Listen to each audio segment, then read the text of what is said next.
The official story is that Jonah Johnston was failing at life, but the truth is far darker because he wasn't failing. He was being systematically broken down by a world that refused to accept him. We all remember the clip. We all remember the moment Trent and Amber sat Jonah down and told him it was time to pack his bags. It was framed as a rescue mission. It was framed as tough love for a son who had lost his way, who couldn't handle his finances, who couldn't wake up for work, and who had spiraled into a haze of anxiety and bad decisions involving Delta 8. The show wanted you to see a young man who was lazy. They wanted you to see a millennial who lacked the grit of his parents. But look closer at the footage. Look at Jonah's eyes. That isn't the look of someone who is just lazy or unmotivated. That is the look of a human being who has been hunted. That is the look of a man who has faced something so terrifying and so relentless in the outside world that moving back into his childhood bedroom under the strictest rules imaginable felt like a sanctuary compared to the horror of his daily life.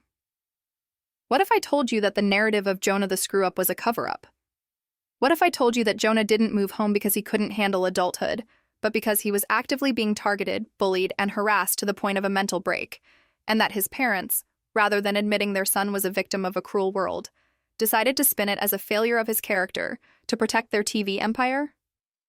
We have uncovered details, insider reports, and exclusive theories that suggest the Delta 8 incident was just the tip of the iceberg, and the real reason Jonah came home is a secret so shameful the show refused to air it. Before we expose the dark secret that the Johnston family has been hiding, and before we reveal the exclusive insider theory about what really happened to Jonah, I need you to hit that like button and subscribe to the channel right now. The algorithm tries to hide videos that expose the reality behind reality TV, and we are digging up the truth that TLC doesn't want you to hear. If you want to support real investigative reporting on the 7 Little Johnstons, smash that subscribe button, turn on notifications, and let's get into the story. To understand the lie, we first have to understand the story they sold us. For years, the producers of 7 Little Johnstons have carefully crafted a specific archetype for Jonah. He is the eldest son, the one with all the potential, but the one who constantly stumbles. We saw him struggle with college. We saw him struggle with his grades. We saw the painful, awkward conversations about his lack of motivation. When he moved out, it was supposed to be his big break, his chance to prove that he could function as an independent adult in an average-sized world. And for a while, it seemed to be working. He had a job selling cars. He had a girlfriend, Ashley, despite the constant interference from his parents. He had his own apartment. On the surface, he was checking all the boxes. But then, the cracks started to show. The show began dropping hints. Jonah wasn't answering texts. Jonah was sleeping in until noon. Jonah was missing shifts at the dealership. And then came the infamous phone call. The Delta 8 incident. The show portrayed this as a drug-induced panic attack, a moment of irresponsibility where Jonah experimented with a substance he couldn't handle and had a paranoid episode that forced his father to drive out and rescue him. It was humiliating. It was framed as the ultimate proof that Jonah was not ready for the real world. Trent and Amber swept in like saviors. They checked his bank accounts and claimed his finances were a mess. They checked his apartment and claimed it was chaotic. They packed him up, moved him home, and put him on a strict behavior plan that included tracking his phone and controlling his movements. To the casual viewer, this made sense. It was a classic story of a kid who flew the nest too early and crashed. It reinforced Trent and Amber's brand as the all-knowing, tough-love parents who pick up the pieces when their kids fail. But this narrative relies entirely on one premise, that Jonah's anxiety was internal, that his fear was irrational, that his failure was a result of his own poor choices. But what if his fear was completely rational? What if his anxiety wasn't a chemical imbalance or a side effect of Delta 8, but a survival mechanism triggered by a hostile environment? We need to look at the timeline again with fresh eyes. We need to incorporate new information and look at the situation through the lens of what it is actually like for a little person to work in the high-pressure, testosterone-fueled environment of car sales. We have received reports and theories from sources close to the area that suggest Jonah's workplace was not the supportive environment the cameras briefly showed. Car dealerships are known for being cutthroat. They are known for hazing. They are known for a culture where weakness is exploited. Now imagine walking into that environment as a little person. The show glossed over this. They showed Jonah showing cars to polite customers, they showed him sitting at a desk, but they didn't show you what happens when the cameras turn off. We believe that the laziness Jonah exhibited, the sleeping in, the avoidance, the anxiety, were not signs of a bad work ethic, but classic symptoms of severe workplace trauma and bullying. Think about the logistics. A car dealership is built for average-sized people. The desks are high, the cars are big. Every single interaction Jonah had required him to navigate a physical world that wasn't built for him, while simultaneously trying to command authority and sell a high-ticket item. But beyond the physical, there is the social element. We have reason to believe, based on the nature of his sudden decline, that Jonah was the target of relentless mockery at his job. The lazy son narrative completely ignores the fact that Jonah was likely facing discrimination every single day. Imagine customers refusing to buy from him because they didn't take him seriously. Imagine coworkers making jokes behind his back, or worse, to his face, disguised as banter. In the sales world, if you don't fit the mold, you are eaten alive. The show presented his lack of sales and his spotty attendance as him just not caring. But does a person who doesn't care have a panic attack so severe they think they are dying? No. That is the reaction of someone who is under siege. The official story wants you to believe Jonah was just playing video games and ignoring his responsibilities. But let's flip the script. What if he wasn't sleeping in because he was lazy?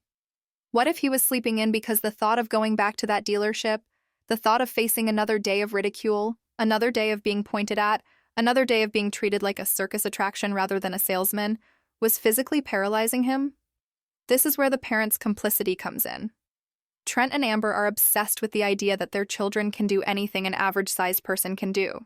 That is their brand. We can do anything, just differently. It is a noble sentiment, but it can also be a toxic blinder.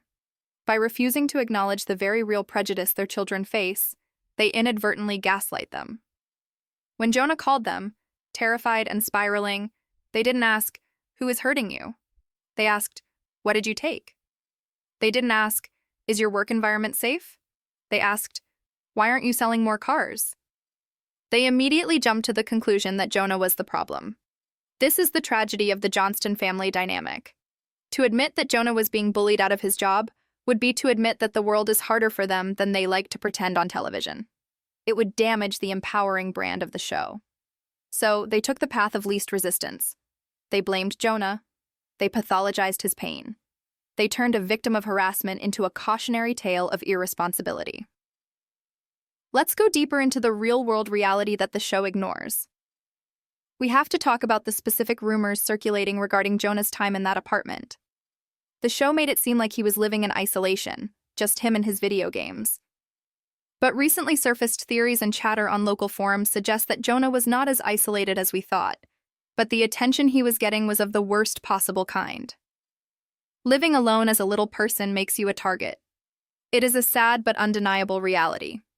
We have to consider the possibility that Jonah was dealing with harassment not just at work, but at his home. The Delta 8 phone call has always felt off to investigators. Jonah is an intelligent guy. He knows what anxiety feels like. For him to call his parents in that state suggests a level of terror that goes beyond a bad reaction to a gummy. It sounds like fear for his life.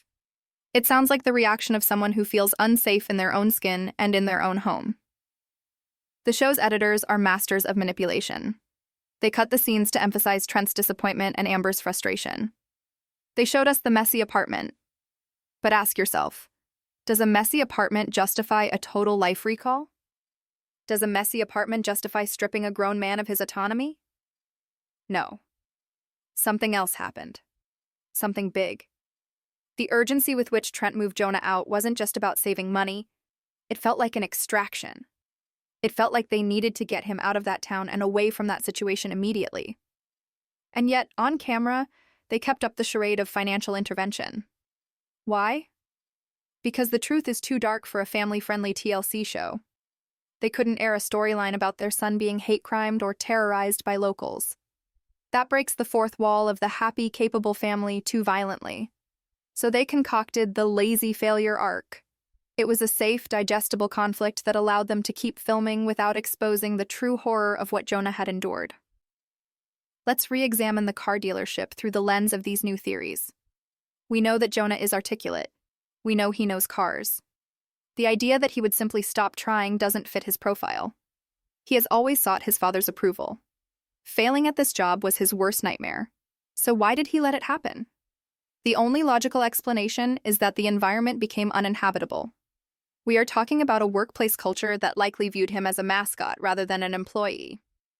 There are reports that imply Jonah was subjected to pranks that crossed the line into abuse, keys being placed on high shelves he couldn't reach, chairs being messed with, derogatory comments regarding his stature being made over the dealership intercom system. If this is true, and we suspect it is, then Jonah's retreat into laziness was actually a retreat into depression. He was being psychologically tortured for 8 hours a day. When he came home, he likely just wanted to numb the pain. Hence the Delta 8. Hence sleeping. He wasn't a slacker. He was a soldier returning from a war zone every single day, exhausted and traumatized. And when he finally broke, when he finally called for help, his parents didn't see the wounds. They only saw the retreat. This brings us to the most disturbing aspect of this entire saga: the silence. Jonah has never publicly spoken about the specific details of why he left, other than the vague anxiety script provided by the show. But watch his body language in those confessionals. He looks defeated. He looks like someone who has been told to shut up and take the blame. He isn't allowed to say, "They were cruel to me." He has to say, "I wasn't responsible." He isn't allowed to say, "I was scared." He has to say, "I lost my way." It is a forced confession. It is a show trial where the verdict was decided before the cameras even started rolling. The lazy son narrative is a convenient lie that protects everyone except Jonah. It protects the dealership from a lawsuit. It protects TLC from a dark, unbrand-friendly storyline. And it protects Trent and Amber from having to admit that they pushed their son into a world that wasn't ready for him, and that they failed to protect him when that world turned violent. We have to talk about the Delta 8 distraction again, because it is the linchpin of the official lie. The show spent so much time focusing on the substance. They turned it into a PSA about the dangers of unregulated substances. But this was a misdirection. It's a classic magician's trick. Look at the hand waving the gummy so you don't notice the hand hiding the trauma. A bad reaction to Delta 8 causes paranoia, yes. But the content of that paranoia usually stems from existing fears. If Jonah called his parents screaming that he didn't know where he was or that he felt weird, that's one thing. But the undertone of that incident was a profound sense of unsafety. He didn't just feel sick, he felt vulnerable. And why would he feel vulnerable unless he had a reason to be? Unless he had been made to feel vulnerable by people in his life? The update we are building toward involves a theory that the night of the Delta 8 incident wasn't just a quiet night in. There are whispers that there was an altercation earlier that week, or perhaps even that same day. A confrontation with a group of individuals that left Jonah shaken to his core. The Delta 8 didn't create the fear. It just lowered his defenses enough for the terror to come pouring out. And what about the intervention scene?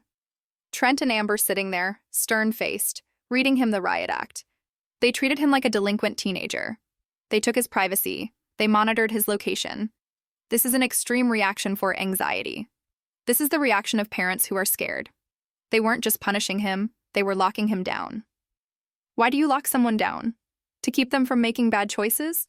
Or to keep them safe from something outside? The severity of their restrictions suggests they knew more than they let on. They knew he was in danger. They knew he was being targeted. But instead of going to the police or going public, they brought him back to the fortress of the family home and closed the gates. They chose control over justice. They chose to imprison Jonah in his childhood room rather than help him fight the battles he was facing in the real world. Consider the psychological toll of this gaslighting. Jonah is told by the world that he is a freak. He is told by his coworkers that he is a joke. And then he is told by his parents that he is a failure. Where is his safe space? He doesn't have one. That is why he looks so defeated in the thumbnails. That is why his spark has gone out. He has been systematically dismantled from all sides. The show relies on the audience judging Jonah. We are supposed to look at him and say, "Get it together, man." We are supposed to side with Trent and Amber, but once you put on the lens of Jonah as a victim of bullying, the entire show changes. Trent's lectures stop sounding like wisdom and start sounding like victim blaming. Amber's intrusiveness stops looking like caring and starts looking like a desperate attempt to control a narrative that is spiraling out of control. We also need to address the Ashley factor. His girlfriend Ashley has been a constant source of friction with the parents. But notice how Ashley never seemed to buy into the Jonah is a loser narrative. She stood by him. She was patient. Maybe that's because she knew the truth. Maybe she was the only one Jonah was honest with about what was happening at the dealership and in his town. The parents tried to drive a wedge between them, constantly bringing up their text messages and their privacy. Why? Was it just overprotective parenting? Or were they afraid that Ashley knew the real story?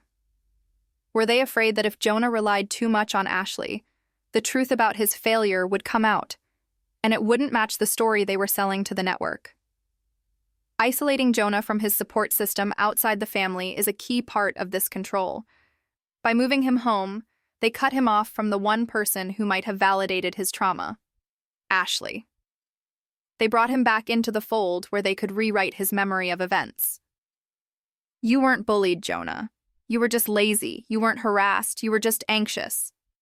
Repeated enough times and the victim starts to believe it. The financial angle is another smokescreen.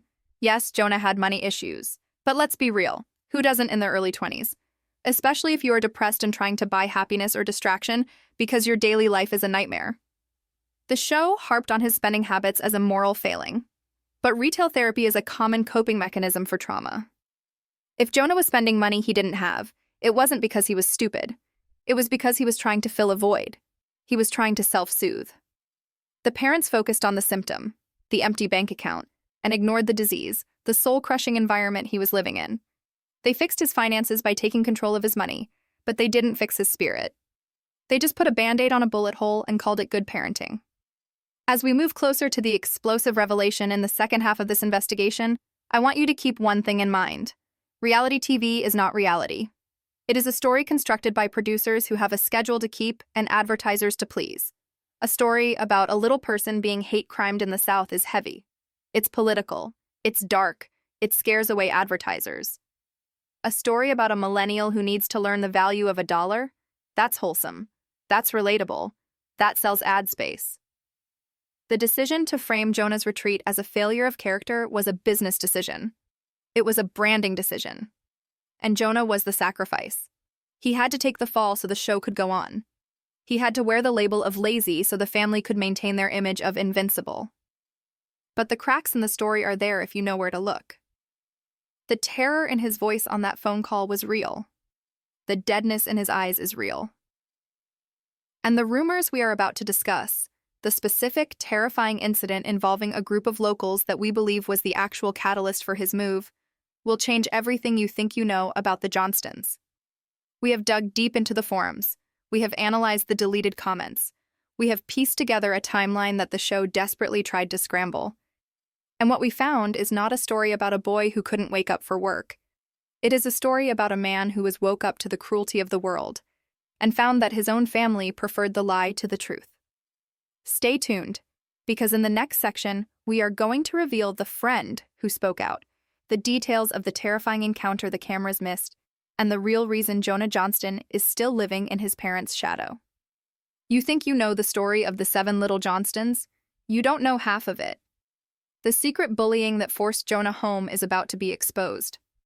We need to talk about the boys' club culture of the automotive industry in Georgia. It's not a secret that these environments can be toxic for anyone who isn't a good old boy, let alone a little person. Insider theories suggest that Jonah was not just ignored at work, he was actively sabotaged. Imagine trying to close a deal and your paperwork goes missing.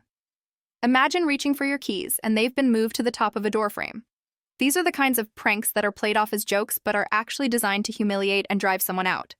If Jonah complained, he would be labeled a snowflake or told he can't handle the heat. It's a lose-lose situation. If he stays silent, the abuse continues. If he speaks up, he's the problem.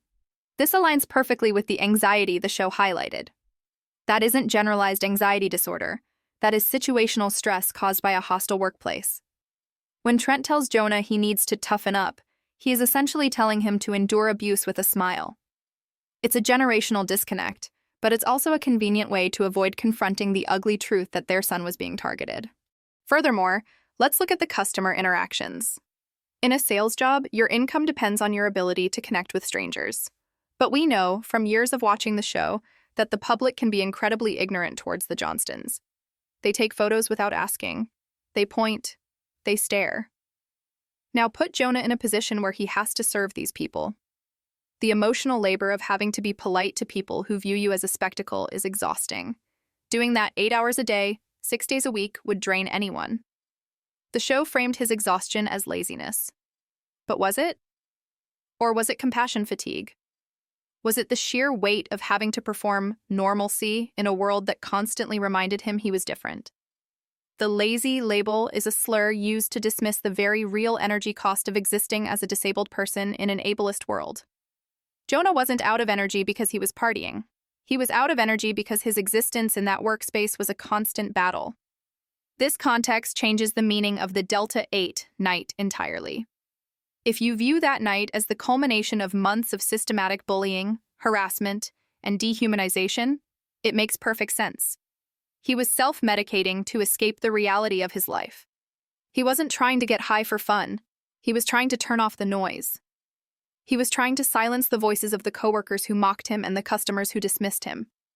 And when the substance hit him wrong, all that suppressed fear, all that swallowed anger, came rushing to the surface in a panic attack that looked like madness, but was actually a scream for help. The tragedy is that his parents heard the scream, but they refused to listen to the words. They saw the drugs, but they missed the pain. And by forcing him back into the child role, they validated the bullies. They confirmed what the world was telling Jonah. You can't make it. You are weak. You belong at home with mommy and daddy. It is a heartbreaking betrayal dressed up as a heartwarming intervention, and we are just getting started unraveling it. We are about to introduce The Friend and the Incident will provide the smoking gun that ties all these loose threads together into a coherent, terrifying picture of what really happened to Jonah Johnston. We have reached the point in our investigation where the official story completely falls apart, and a darker, more terrifying truth begins to emerge. Until now, we have relied on reading between the lines of the show's editing and analyzing body language. But recently, a new piece of the puzzle has surfaced that changes everything. We have received information, but highly detailed, from a source claiming to be a former friend of Jonah's during his time living independently. This source, who wishes to remain anonymous for obvious reasons, has provided a narrative that explains the Delta 8 phone call, the sudden move, and Jonah's broken spirit in a way that the Lazy Son storyline never could. According to this insider theory, the crisis that brought Jonah home wasn't a drug problem. It was a security problem. The friend claims that the Delta 8 incident was merely the aftermath of a specific, terrifying encounter that happened just hours prior, an encounter that the cameras were nowhere near, and that the Johnston family has worked tirelessly to bury. The theory goes like this. On the evening of the infamous phone call, Jonah wasn't just hanging out in his apartment being irresponsible. He had been out. He had gone to a local gas station or convenience store, a routine trip for anyone else.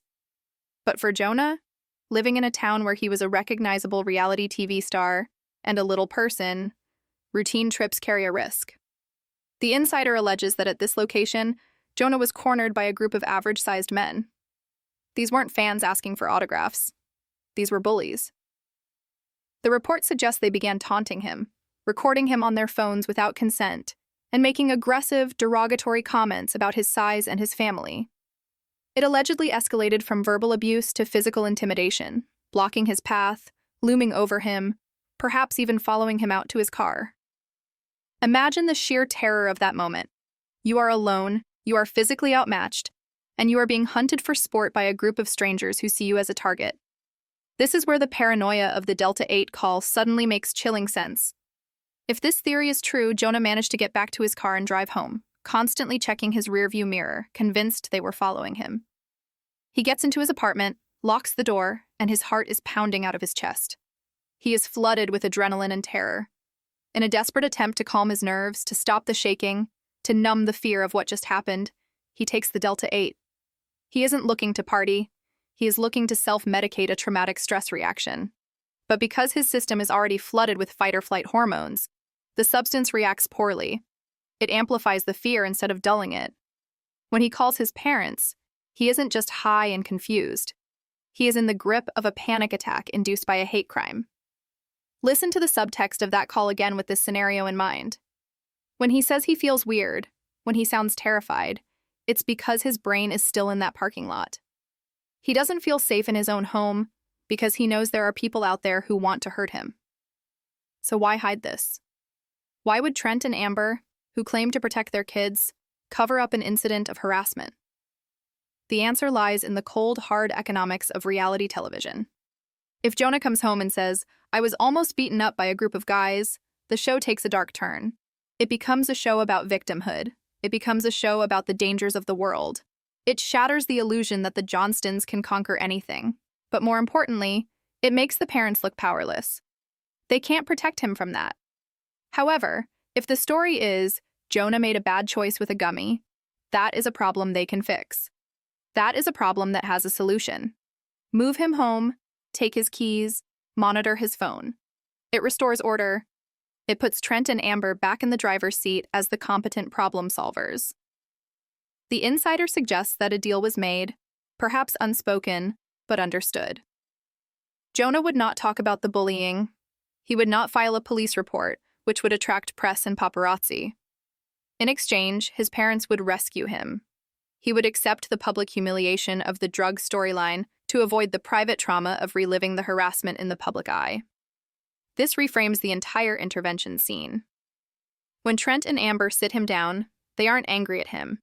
They are managing a crisis. The strict rules they impose, tracking his location, controlling who he sees, aren't just punishment for being lazy. They are protective measures. They are treating him like someone in witness protection. They want to know where he is 24/7, not because they don't trust him to work, but because they don't trust the world with him. They effectively placed him under house arrest for his own safety. But to the audience, they sold it as discipline. This is the genius and the cruelty of the production. They took a situation where Jonah was a victim of a cruel world and edited it to look like he was a victim of his own stupidity. And Jonah, beaten down and traumatized, went along with it because he had no fight left. Let's look at the role of the friend who supposedly leaked this. Why speak out now? Because watching Jonah be destroyed on national television was too much. The show has spent season after season hammering home the idea that Jonah is the problem child. We see scenes of him sleeping. We see scenes of him failing to communicate, but we never see the context. We never see the depression that comes from being targeted. If the harassment at the car dealership was as bad as we suspect, and if the incident in the parking lot is real, then Jonah is suffering from complex PTSD. The symptoms of PTSD: avoidance, difficulty concentrating, negative changes in thinking and mood, changes in physical and emotional reactions, match Jonah's laziness perfectly. He isn't sleeping in because he loves sleep. He is sleeping in because consciousness is painful. He is avoiding work because work is a battlefield. The show calls it failure to launch. Psychology calls it trauma response. We must also consider the Delta 8 element as a red herring that served the network perfectly. TLC loves a mild scandal, but they hate a tragedy. A drug scare is a relatable, teachable moment. It appeals to the suburban parent demographic. Watch out for what your kids are doing. It's safe. It's contained. A hate crime against a disabled person is not safe. It's ugly. It forces the audience to confront their own biases. It forces the network to take a stance. By focusing entirely on the substance, they successfully diverted the audience's attention away from the reason he took the substance. It's the oldest trick in the PR book. Blame the reaction, ignore the cause. And it worked.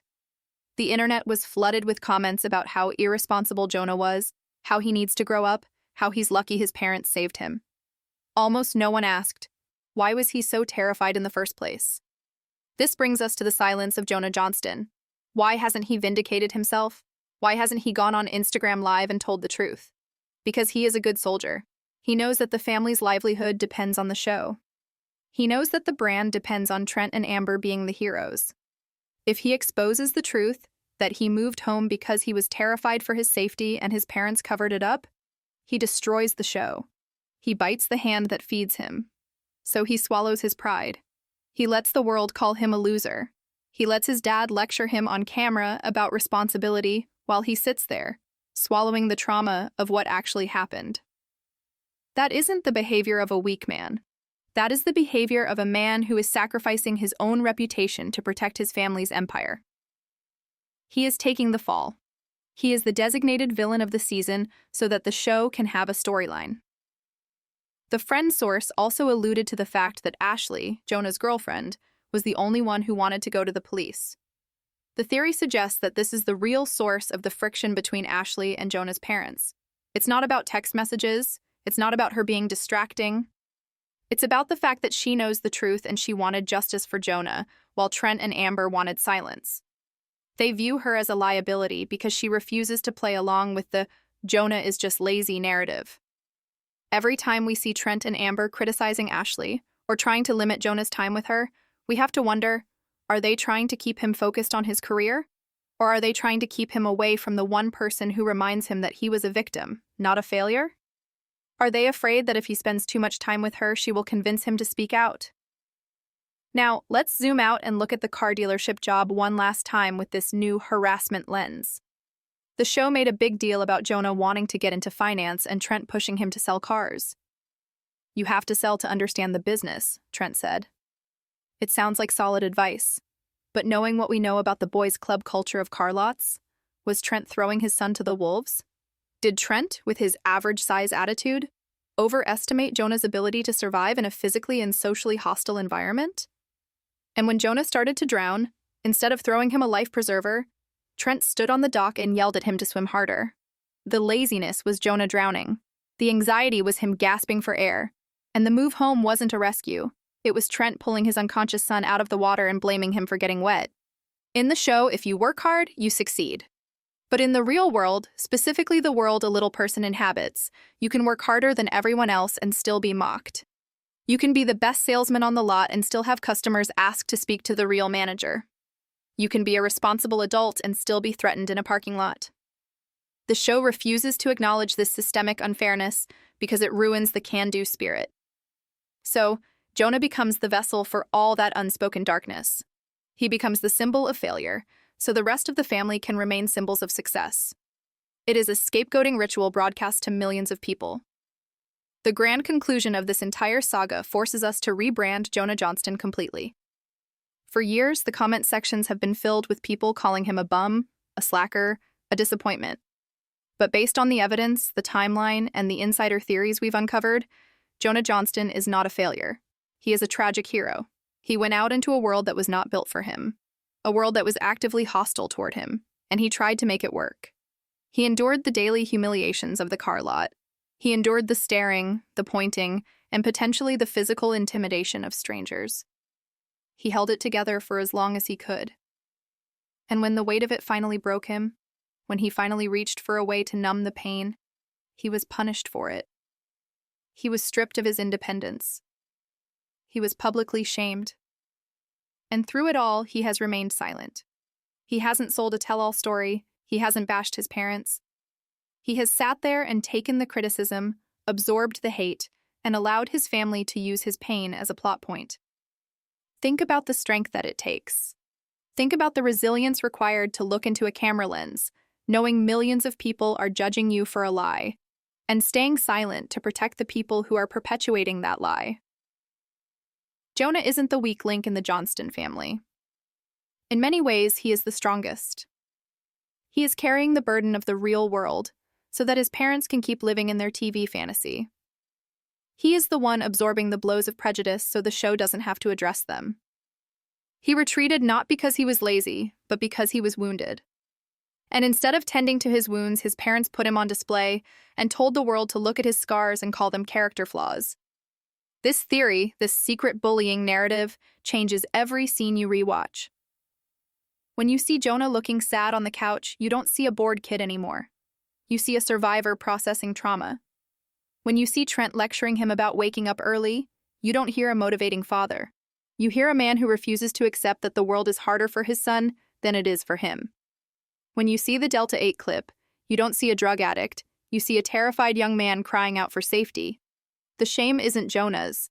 The shame belongs to the producers who exploited his lowest moment. The shame belongs to the narrative that refused to let him be a victim. And the shame belongs to us, the audience, for believing the lie without asking the hard questions. Jonah Johnston didn't fail. He was bullied out of his own life. He was pushed out of his job by harassment, pushed out of his home by fear, and pushed into a false narrative by his family's ambition. It is time we stopped calling him lazy and started giving him the credit he deserves for surviving a situation that would have broken anyone. He is the silent guardian of the Johnston family secrets, the one who took the fall. And the next time you see a clip of him looking unmotivated, remember, you are looking at a man who has seen the dark side of being a little person in a big world, and who is still standing, even if he has to stand in the shadow of his parents to do it. If this deep dive has changed the way you see Jonah and the 7 little Johnstons, if it has opened your eyes to the reality behind the reality TV editing, then you need to support this channel. We are the only ones willing to say what TLC won't. We are the only ones digging for the truth beneath the curated surface. Click that like button to help the algorithm spread this truth. Share this video with every 7 little Johnstons fans you know. Let's start a conversation and change the narrative for Jonah. And most importantly, hit that subscribe button and turn on the notification bell. We have more files to open. We have more secrets to expose about the other family members. You think Jonah's story is the only one they've faked?